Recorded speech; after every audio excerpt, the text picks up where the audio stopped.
A continuación, se tratará de ilustrar un breve ejemplo en lo concerniente al manejo de una cuenta por cobrar, en la cual trata sobre una empresa que celebra contrato con otras empresas extranjeras y por ende la cuenta por cobrar se traza en dólares.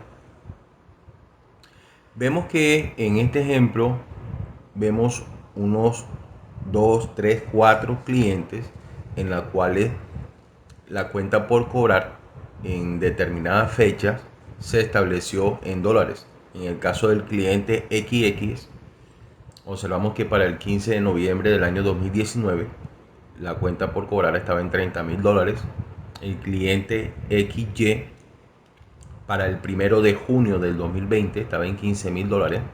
El cliente ZR en $25,000 para el 2 de febrero del 2020, el cual ya hay un abono a la fecha.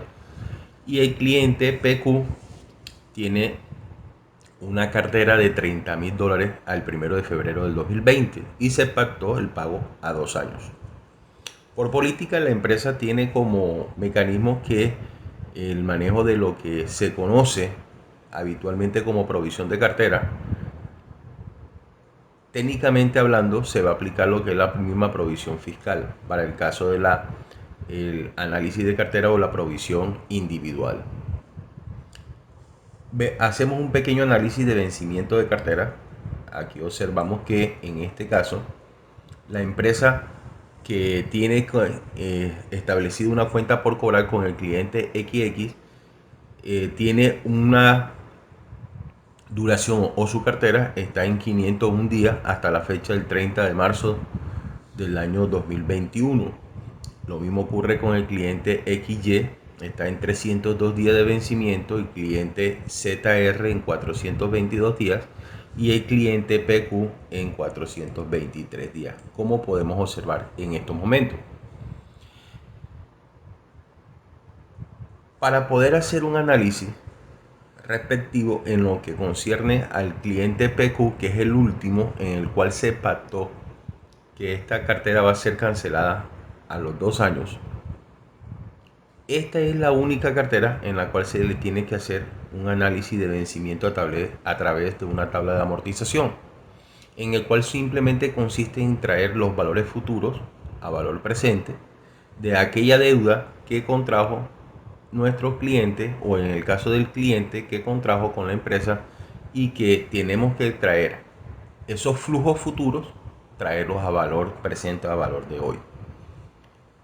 En un video que está previamente montado en la clase, en lo que hablan sobre las tablas de amortización para las deudas contraídas a periodos futuros, podemos ver los siguientes. En este caso, por ejemplo, vemos que en la misma unidad 3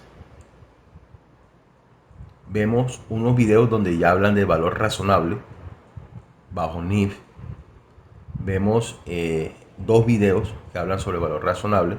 Vemos un video donde hablan sobre tabla de amortización de pago variable y pago fijo.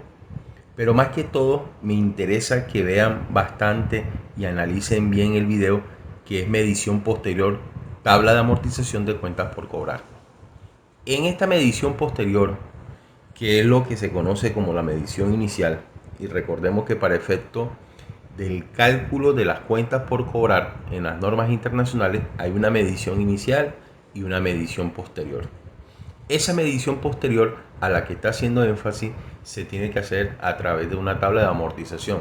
Primero, porque el tiempo de duración del pago de la deuda supera el tiempo límite o el tiempo máximo que establece como política la empresa para el cobro como tal, y tiene una duración de más de un año. En este caso, cuando se presentan este tipo de situaciones o este cobro de cartera, es necesario hacerlo a través de una tabla de amortización.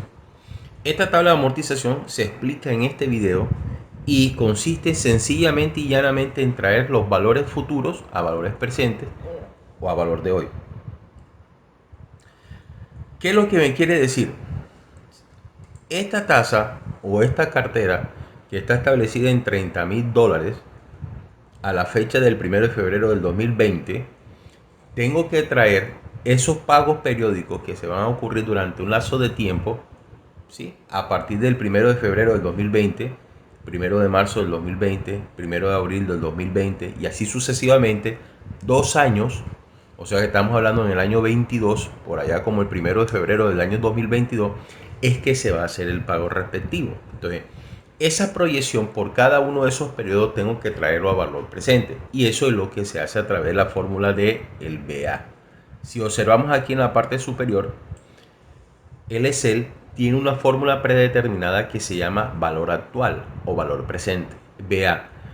En el video se explica cómo se hacen los cálculos respectivos para poder determinar ese valor presente. Si ustedes cuando van a hacer la fórmula, como lo podemos hacer aquí en este momento, escribo BA, escojo el valor actual. Ustedes observan aquí que me está pidiendo una tasa. Esa es la tasa libre de riesgo que se establece, que en este caso en el ejemplo sería el 2.5%. El número de periodos, como estamos hablando de que la deuda se va a cancelar en 2 años, o sea en 24 meses, el número de periodos sería 24. El pago, en este caso, no hay abono para este tipo de obligación con el cliente PQ. Y el valor final se coloca, es el valor de los $30,000. Pero ojo, miren que aquí en la fórmula, si ustedes observan, acá en la fórmula observan que la celda correspondiente al de los $30,000, que son F18, que son los $30,000, está con un signo negativo. ¿Por qué? Porque si yo no le coloco el signo negativo, todos los números que calculen me lo va a presentar de manera negativa. Entonces por eso tengo que colocarle o anteponerle el signo negativo a esta celda donde está ubicado el valor de los $30,000, que es el marco de referencia que se tiene en cuenta para la respectiva fórmula. Entonces, al momento de hacer los cálculos correspondientes, cada periodo debe estar inmerso o debe de proyectarse cuáles son los valores a valor presente por cada uno de esos periodos. Observamos que a fecha del 1 de febrero, a valor de hoy, si estuviéramos hoy 1 de febrero del año 2020, esos $30,000 me representan son 16,586,26 centavos a valor de hoy. ¿Sí? ¿Qué pasa? Que al momento de hacer el cálculo simplemente aplico a este valor los intereses del 2.5% y me da 414.66. Aquí lo observamos en la fórmula. Y el saldo final vendría siendo la sumatoria del valor presente más el interés que estoy calculando, sería el saldo final. Para el siguiente periodo, este vendría o pasaría a ser el saldo inicial. Y el cálculo de los intereses también se hace igual. Se coge este valor, se multiplica por el 2.5%, me da 425.02, se lo sumo a los 17,000 y me da un nuevo saldo final de 17,425.94. Y así lo hago con cada uno de los periodos subsiguientes. Al final, si ustedes observan, me tiene que dar los 2 años el valor de los $30,000 que corresponde a la deuda que contrajo mi empresa o mi cliente con esa persona en el exterior. ¿Qué pasa? Que si vamos a hacer los cálculos de la provisión de cartera a la fecha, y el ejemplo está establecido así, a la fecha del 30 de marzo, tenemos que ubicarnos en el periodo de marzo a cómo quedaría o cómo estaría la cuenta por cobrar. Y observamos que en el periodo 14, las cuentas por cobrar cerrarían con 23,435.95 centavos de dólar. Esa vendría siendo la cuenta por cobrar en ese periodo. ¿Qué pasa? Que si yo quiero establecer, y eso debemos nosotros de saber lo que es así, como esta cartera está en dólares, nosotros tenemos que establecer, obviamente aquí en Colombia trabajamos con pesos colombianos.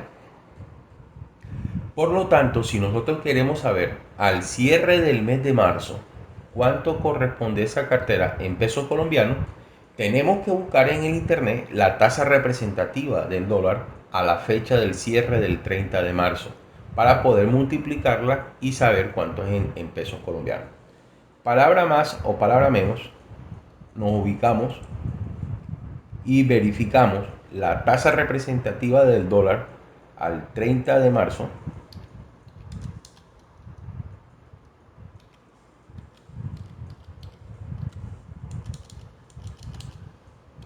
del año 2021.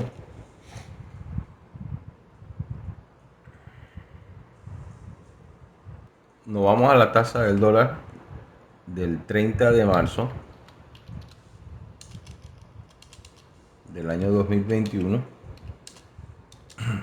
que la tasa cerró en 3.705 pesos, 3.705.85. ¿Qué quiere decir eso? Que mi cuenta por cobrar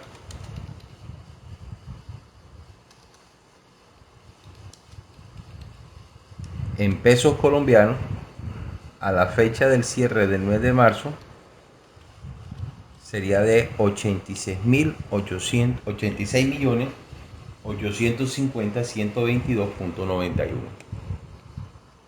Esa vendría siendo prácticamente la cuenta por cobrar que estaría tasada en ese momento.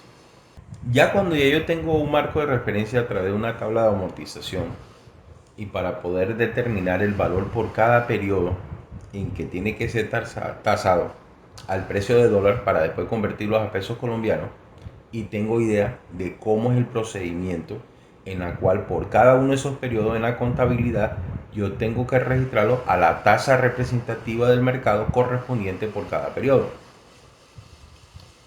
O sea, que si por ejemplo para el caso del mes de marzo del año 2020 cerró con un saldo de 17.425.94, me tengo que ir en el mes de marzo del año 2020 a cómo estaba el dólar en ese momento y multiplicarlo por ese saldo final. Así sucesivamente por cada uno de los periodos correspondientes hasta llegar a los 2 años para poder determinar el valor en dólar en ese periodo, el 1 de enero del año 2022, que vendría siendo el último periodo o sea el periodo número 24. Cuando ya yo tengo claridad cómo es el manejo de la tabla de amortización, vamos a hacer un estudio o un vencimiento de la cartera.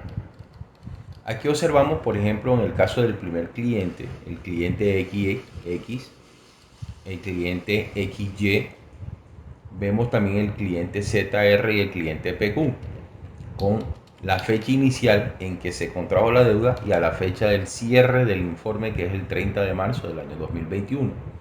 Observamos el vencimiento en días por cada una de las carteras y como la empresa tiene como política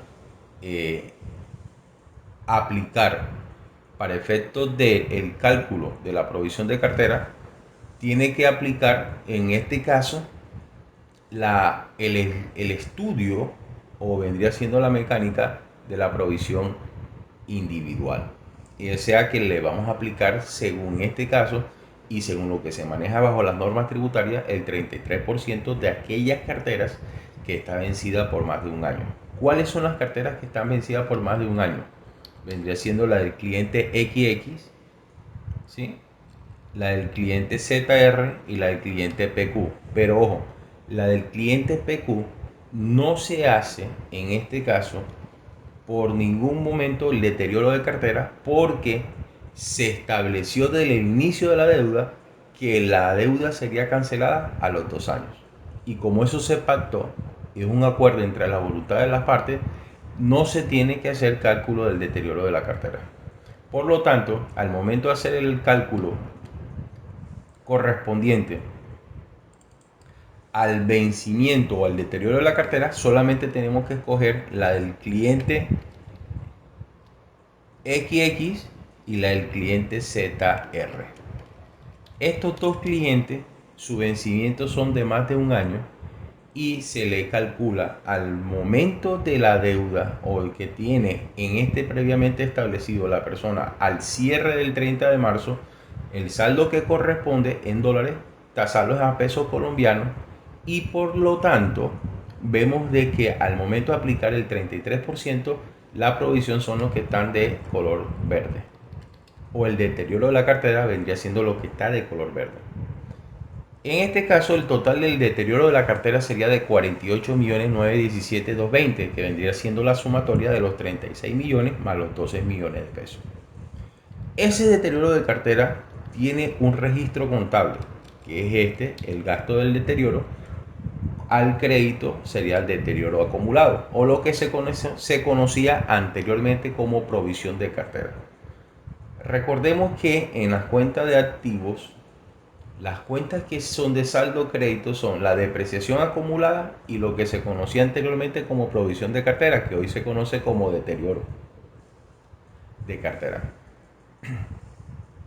En este caso observamos que el asiento, obviamente, como esto genera un gasto, porque esto es un deterioro de la cartera o lo que se conocía anteriormente como una provisión, porque su deuda está vencida por más de un año, y hay que hacer un cálculo actuarial para efecto de determinar qué parte de esa cartera ya prácticamente está perdida. Entonces, al momento de eso, para la empresa se determina que es un gasto. Y la contrapartida vendría siendo el deterioro acumulado, que se va haciendo con respecto a la cartera. Aquí observamos que el valor es de 48.917.220. Y en caso tal, hago la aclaración, si posiblemente al cabo de un tiempo se recupera algo de esa cuenta que tiene más de vencido más de un año, se cobra o se recupera una parte o un porcentaje, el asiento correspondiente sería al debe la cuenta que se llama deterioro acumulado contra una cuenta que se llama ingreso por recuperación de deterioro de cartera. Observe que mientras la cartera se va perdiendo o se va volviendo incobrable y una porción se presume que no se va a recuperar, se considera un gasto contra deterioro acumulado, y al momento de recuperarse, esta misma cuenta de deterioro acumulado que aparece aquí, en este caso, en el asiento, se debita. Y obsérvelo, mírelo cómo está aquí. Aquí observamos que se está debitando. Y ese deterioro acumulado, que es una cuenta, normalmente su saldo es una cuenta de saldo crédito, o sea que se registra en el haber, al momento en que se recupera se debita el valor que se está recuperando o que no están cancelando. Y se contabiliza como contrapartida un ingreso por recuperación de deterioro de cartera que se registra en el haber, porque viene siendo un ingreso. Ya en el momento de hacer la presentación en el estado de situación financiera, debemos de tener en cuenta lo siguiente.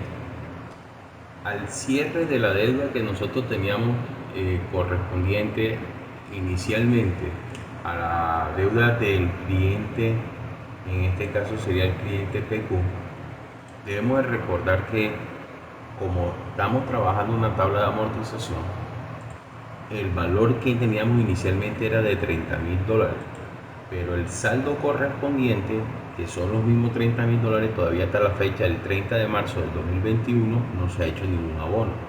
Recordemos que eso es para el 2022. Pero obviamente el valor que nosotros tenemos que tener en cuenta es según la que se establece en la tabla de amortización a la fecha del 30 de marzo del 2021. ¿Y cuál es el valor que nosotros tenemos trazado al 30 de marzo del 2021? Sería de $23.435.95 a la fecha. Este es el valor que nosotros tenemos que establecer en el estudio de vencimiento de cartera. Hacemos el pegado y con la fecha del dólar al 30 de marzo de 3.705.85, la cartera sería de 86.850.122.91. Por lo tanto, al momento de hacer la presentación en el estado de situación financiera, observamos que la cuenta de manera individual por cada uno de los clientes son los que aparece reflejado acá, para un total de 290.671.872.91. Y el deterioro de cartera, en este caso para el cliente XX sería de 36.687.915 y para el cliente ZR sería de 12.029.305 para un total de 48.917.220. Al momento de coger y restarle a la cartera el deterioro como tal, nos da una cartera neta de 241.754.652.91. Este valor que aparece acá sale simplemente del análisis que se hizo inicialmente según vencimiento de cartera, que es el que aparece aquí.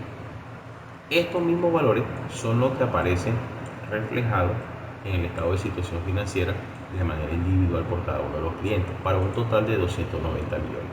Por lo tanto, al momento de hacer la presentación del estado financiero, mi cuenta por cobrar neta vendría siendo de 241.754.652.91. Espero que esta explicación haya sido de su agrado y que haya sido muy entendible. Cualquier información, busquen los documentos que están montados en el team y ahí ustedes podrán de una u otra manera poder ampliar más la gama de su conocimiento. Muchas gracias.